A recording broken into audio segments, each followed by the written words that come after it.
All right. Good evening. My name is Fabian Medlo, and I am taking 3325, which is uh, 20th Century America, and in the semester of fall 2021. All right. So my presentation is about the space race during the Cold War, because that's when it was happening. At least in the introduction of the Cold War, the space race was a major one of the factors contributing uh, to the Cold War expanding and affecting every country in the world, and overall just life to those who lived during those times. This is a podcast. Unfortunately, it's just myself because I'm the only one getting the grade. And for this podcast, I have four sources, which are declassified documents, and then I also have one video uh, I got from YouTube, and I also went to the archive of the president, who video is about. So my let me see. In this podcast, or in this project, there's a lot of moving factors. The themes of this project is spying. Both countries spied on each other intensely. Both countries, the major players are the United States and the Soviet Union, which is now Russia, and their satellite nations. Like the United States had its allies, and then the Soviet Union had its allies. Well, uh, those two major nations were the contenders of the superpower or global power.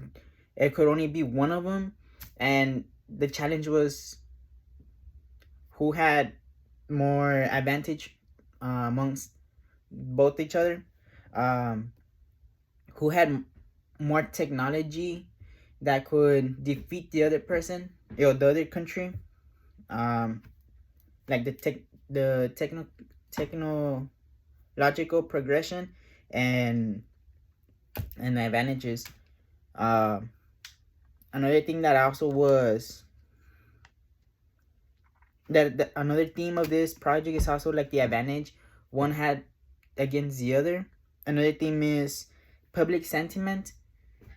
Third one would be like the political leader's opinion, and the other one is the interest of the competition. The fifth would be technological progression, and the last one would be spying. Um, as I go, I will be discussing each theme randomly, so they're not in that order. So, the United States during these times knew that spying on the other nation was critical, so they could know their placement, so they could know how much to progress if the other side is winning, or how much closer they are to victory, and overall, just to keep tabs on the other nation. And the communist nation also did the same throughout history. Throughout those times, there was many modes, like people spying on behalf of the other nation. But we're not gonna get into that. Another thing, when these documents shows how the United States felt threatened because of the technological progression that the other nation was achieving first, then the United States. We have to understand during the space race, the communist Soviet Union nation was like winning in the beginning. They had more more success in satellite launchings, orbiting Earth's orbit with astronauts and satellites, and also they also implemented dogs into their mission, while the United States just watched and had their administrators push for more progress.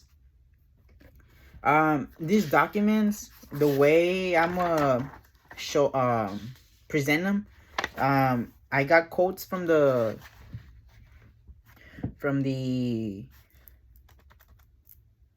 sources, from the declassified sources. I actually read some of the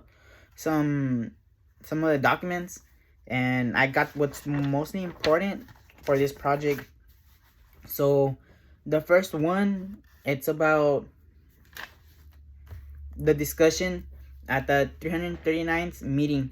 In that meeting, President Eisenhower was present alongside the vice president, multiple secretaries of departments, administrators, directors, the CIA was there, and Department of Defense. So in one of the quotes that I got that I want to present is, it as stated, Mr. Dulles then stated that the actual launching of the Earth satellite had not come as a surprise. Indeed, as early as last November, the intelligence community had estimated that the Soviets would be capable of launching an Earth satellite anytime after November 1957.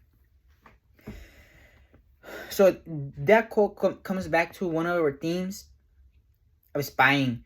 The United States had to spy on, like I had mentioned, on the communist nation, so they could know how they were progressing and how much the Americans had to push for success.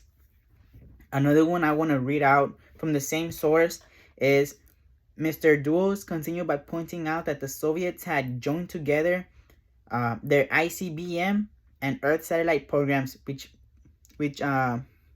fact helps to explain the speed of the Soviet launching of its Earth satellite.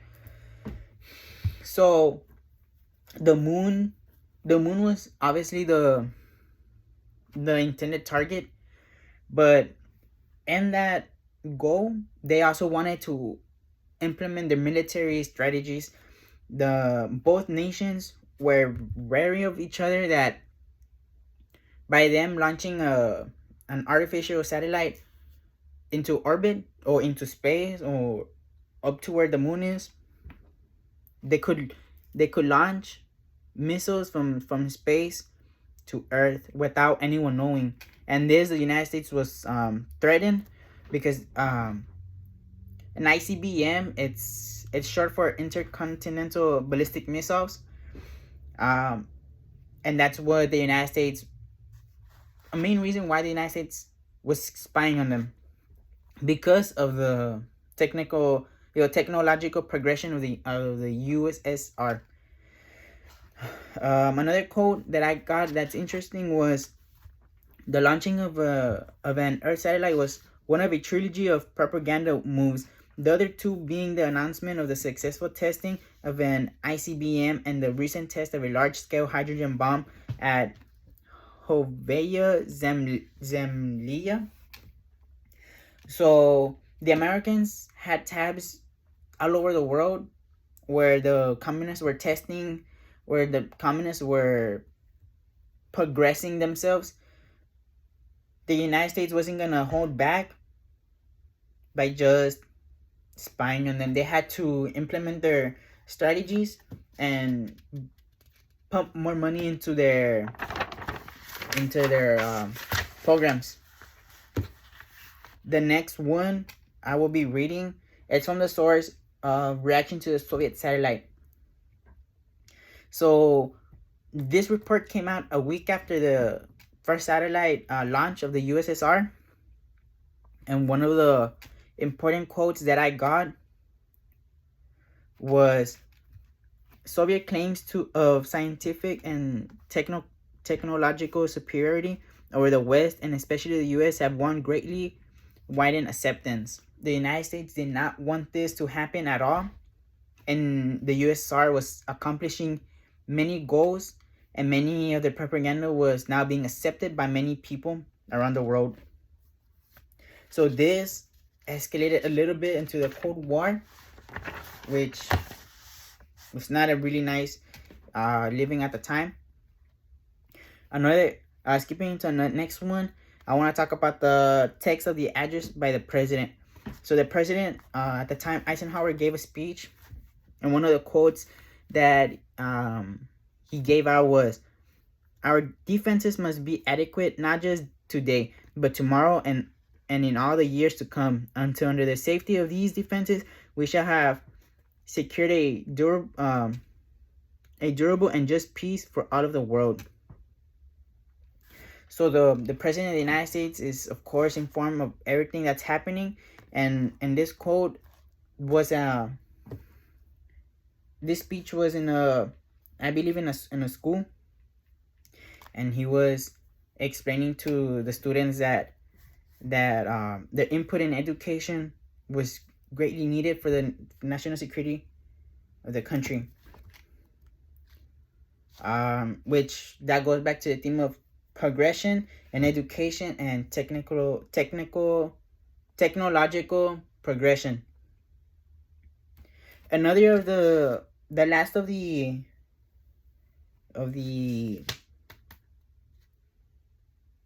declassified documents is the 357th meeting.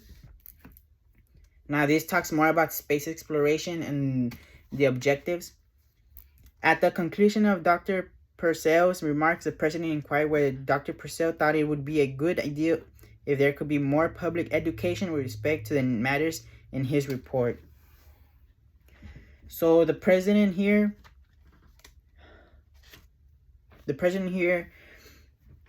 after Dr. Purcell's speech lecture about space, the president was interested in expanding and implementing more money to the education for the Americans was a way for technological progression. And in this speech, in this report, it does not give the answer what Dr. Purcell thought, but the president just inquired it.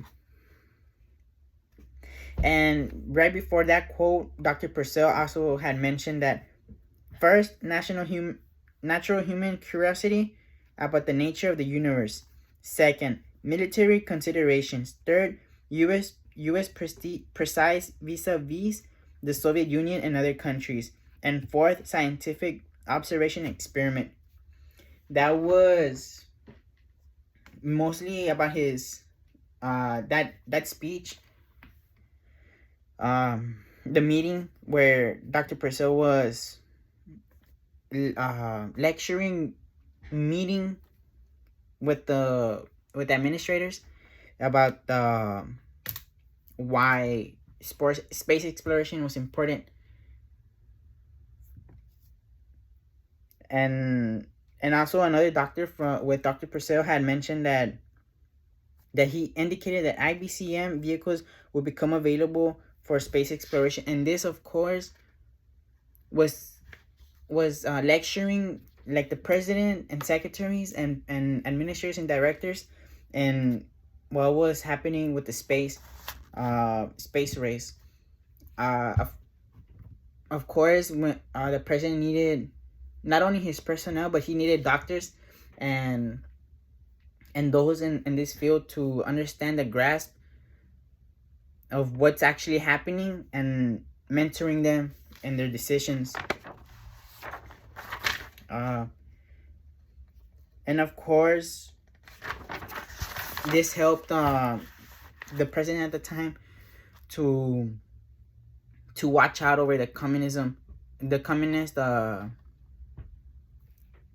power and progression, because having an IBCM over space was just not a good thing for national security of the country. Lastly, this will be the last source. This is the source of John F. Kennedy. This is his famous speech and at the Rice University. And this is a quote that I got for him. We set sail on this new sea because there's new knowledge to be gained and new rights to be won, and they must be won and used for the progress of all people. For space science, like nuclear science and all technology, has no conscience of its own. Whether it will become a force for good or ill depends on man. And only if the United States occupies a position of preeminence and will decide whether this new ocean will be a sea of peace or a new terrifying creator of war. So even John F. Kennedy knew the grasp of the space race. He knew that if the Americans were not the first to achieve the goals of the space race, that they will fall behind, and that the communist nation will reign in the new century upcoming. He understood that if the United States was not the first to upgrade technologically for space ventures and the moon and the orbit of the Earth, it would not put America in a good place, and it would put the Soviet Union first, and every country would now align with the Soviet Union, as they were the ones who won the war and would be leading the world into a new order. As Mr. Kennedy also mentioned, that the first ones to win, to explore and to understand and achieve, would be the first ones to be using that technology or knowledge, and only someone with a good moral or good vision could use it for the purpose of the people and for progression, and not ill, as in war or anything that causes people's life. As he also had mentioned that whoever occupied that position, they will decide peace or war against the rest. Thank you. I know this was a little bit long, but this was my podcast. I do appreciate everyone listening in, and to the professor, thank you very much, professor, for this semester. I did like it, and thank you all for tuning into my podcast. Stay safe.